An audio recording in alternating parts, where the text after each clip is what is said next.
ಅಷ್ಟ ಮಾಡುದಿಲ್ರಿ. ಮಾಡ್ಲಿ ಹೈಕಮಾಂಡ್ ಮಾಡ್ಲಿ, ಅವ್ ಏನಾಗ ಮಾಡ್ತಾನ ನೋಡುನು. ಅದು ಯಾಕೆ ನಾವ್ ಗಡ್ಬಡಿ ಅಷ್ಟ ಯಾಕೆ ನಾವು ಶಿವರಾಜ್ ಸಿಂಗ್ ಚೌಹಾಣ್ ಬರ್ಬೇಕು, ರಾಜ್ಯದ ಎಲ್ಲಾ ಹಿರಿಯ ನಾಯಕರ ಅಭಿಪ್ರಾಯ ತಗೋಬೇಕು.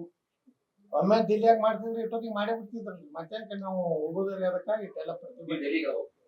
ಇಲ್ಲಿ ಅದೇ ಈಗ ಸೆಷನ್ ಚಾಲು ಆಗಿದೆ. ಒಂದು ಈಗ ನಿರ್ಣಯ ಮಾಡ್ರಿ.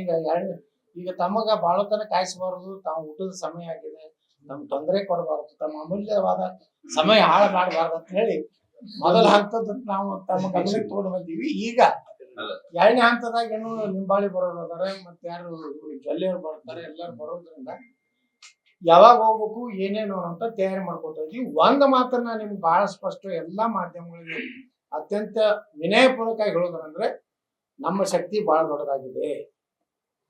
ಭಾರತೀಯ ಜನತಾ ಪಾರ್ಟಿ 140 ಸೀಟ್ ತರೋ ಶಕ್ತಿ ಇರುವಂತ ದೊಡ್ಡ ಗುಂಪು ತಯಾರಾಗಿದೆ. ಅಂತವ್ರ ಇಂಥವ್ರ ಹೇಳಿಕೆಗಳಿಗೆ ನಾವು ಉತ್ತರ ಕೊಡ್ಲಿಕ್ಕೆ ಸಮಯವಿಲ್ಲ.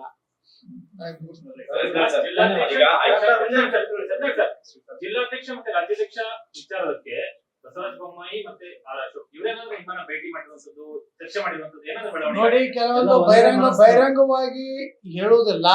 ಎಲ್ಲಾ ಒಂದೇ ಮನಸ್ಸಾಗಿದೆ. ಒಂದು ನಿರ್ಣಯ ಮಾಡಿಬಿಟ್ಟಿದ್ವಿ, ಡೂ ಆರ್ ಡೈ. ಇದೊಂದು ಯುದ್ಧವನ್ನ ನಾವು ಎಂದೇ ಸರಿ ಪ್ರಶ್ನೆ ಇಲ್ಲ. Thank you.